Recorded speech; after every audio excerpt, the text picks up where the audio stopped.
Dan pemirsa, untuk mengetahui apa sebenarnya latar belakang atau pemicu utama pelaku penculikan melakukan aksinya, sudah bergabung bersama kami pemirsa lewat sambungan Zoom. Ada kriminolog Universitas Budi Luhur, ada Mbak Monika Margaret. Halo, selamat pagi Mbak Monika. Terima kasih telah Selamat bergabung bersama kami pagi. di Ayu Siang, Mbak Monika. Selamat pagi, Mas dan Mbak. Selamat pagi. Ya, Mbak Monika, kita langsung saja. Ini lagi marak sekali kasus penculikan anak. Sebenarnya apa fenomena yang terjadi saat ini? Iya, ternyata memang akhirnya ke sini-sini gitu ya, motif penculikan anak ini beragam ya, Mas ya.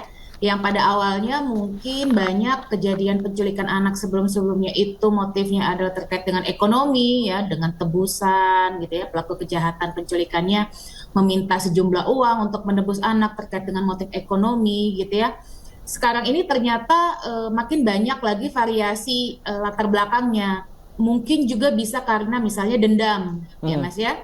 Dendam karena mungkin ada konflik Mhm. dengan orang tua si anak gitu ya, mungkin atau keluarga si anak. Jadi mungkin dendam konflik terkait di keluarga, konflik terkait di pekerjaan gitu ya. Kemudian yang ketiga selanjutnya adalah terkait dengan motif. Misalnya memang untuk penculikan, untuk dieksploitasi secara seksual, Mhm. gitu ya Mas ya. Biasanya mungkin ini yang kita duga di kasus Malika kemarin gitu ya. Mudah-mudahan sih nanti hasil penyelidikan, hasil pemeriksaan kepolisian, rumah sakit dan segala macam nggak ada ya bentuk-bentuk pelecehan seksual terhadap Malika gitu ya. Iya, Nah amin. kemudian ternyata ada lagi yang sekarang ini mungkin lebih ke motif untuk menculik anak untuk menjual anak gitu ya terkait dengan Mhm. human trafficking, entah menjual secara fisik tubuhnya atau menjual organ-organ tertentu yang berada di dalam tubuh si anak. Mungkin ini sekarang ya Mbak ya tren-tren motivasi atau latar belakang gitu ya kasus-kasus kejahatan penculikan anak yang ada.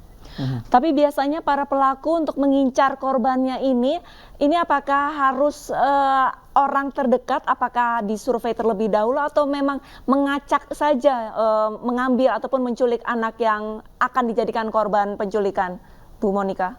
Ya, itu nanti tergantung tergantung tujuan untuk melakukan penculikan apa gitu ya. Kalau biasanya terkait dengan ekonomi, pelaku akan apa ya menargetkan korbannya yang sudah bisa berbicara, yang sudah bisa berkomunikasi dengan baik gitu ya, yang sudah mengenal profil keluarganya seperti apa gitu ya, guna untuk meminta tebusan gitu. Nah, kalau yang sifatnya untuk dijadikan human trafficking gitu ya atau eksploitasi seksual, biasanya ini terdapat interaksi yang sudah cukup lama terjadi Mhm. antara si pelaku dan juga si korban anak gitu Mbak. Artinya tidak akan mudah dengan serta-merta kita baru ketemu gitu ya seorang Mhm. anak dewasa baru ketemu seorang anak lantas mau mengajak anak itu gitu ya. Anak Mhm. itu Mhm. juga akan melakukan pemberontakan, akan melakukan perlawanan kalau bertemu langsung dengan orang yang tidak dikenal lalu langsung diajak pergi. Nah, jadi tergantung nanti motivasi pelaku penculikannya untuk apa tujuannya gitu, Mbak. Nah, biasanya kalau yang sifatnya tidak perlu mengenal identitas anak atau Mhm. sifatnya secara random, itu Mhm. biasanya mungkin terkait dengan misalnya motif-motif eksploitasi seksual. Mhm. Mhm. Ya, Mbak Monika, kalau itu kan kita mengetahui ini ada sebelumnya pelaku dan korban kenal. Nah, kasusnya kalau tidak kenal sama sekali, bisa ketemu di mall, beberapa hari yang lalu juga ada kejadian serupa di mana anak diculik di dalam mall dan tidak mengenal dengan pelaku. Ini kenapa si anak ini dengan mudah dibawa oleh pelaku yang belum dikenalnya? Iya, kalau kita lihat yang kasus di Cilegon kemarin itu kan pelaku masih merupakan kerabat dari keluarga korban ya. Mhm. Artinya dari orang tua korban sendiri itu memberikan izin untuk si pelaku berpergian dengan anak-anaknya gitu ya. Artinya anak yang diculik ini kan tidak sendiri ya Mas ya, berdua dengan kakaknya gitu. Jadi adiknya merasa oh kakak saya ikut gitu kan ya udah gitu karena dia merasa ada teman dekatnya, ada keluarganya yang ikut berjalan-jalan bersama dengan dia gitu. Mhm. Lantas mungkin diinformasikan oleh orang tuanya bahwa oh ya udah silahkan pergi dengan paman gitu, nanti ditemani oleh kakak. Jadi sebenarnya korban sendiri secara langsung tidak mengenal pelaku gitu, tapi karena ada di sampingnya ada kakaknya gitu ya, keluarganya, jadi dia merasa oke-oke saja, nyaman-nyaman saja. Karena pada dasarnya kan usia anak itu belum bisa mengetahui gitu ya Mas ya kira-kira siapa sih orang yang berbahaya gitu. Baik, sementara itu Bu Monika, lantas antisipasi kita sebagai orang tua nih, baik itu orang yang tidak dikenal ataupun yang dikenal, ini kan sebenarnya rawan nih sebagai pelaku penculikan. Apa yang harus para orang tua antisipasi agar anak-anaknya tidak menjadi korban penculikan? Dan apa yang harus ditanamkan kepada si anak-anak, Mbak Monika?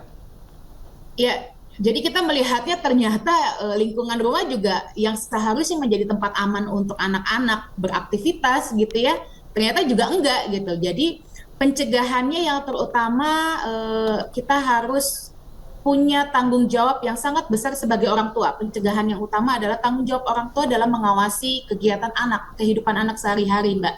Ya, jadi tidak serta-merta orang tua misalkan anak mau pergi kemana izin sama teman-temannya, lantas boleh dikasih izin tapi harus detail dengan tetap memonitor anak gitu ya dengan cara apapun gitu. Misalnya dipastikan anak pergi dengan siapa, komunikasi dengan keluarga temannya dan segala macam. Kemudian juga bahkan kalau perlu didampingi anaknya untuk bepergian. Kemudian juga pencegahan yang selanjutnya adalah dari masyarakat sekitar, mungkin yang berada di ruang-ruang publik gitu ya.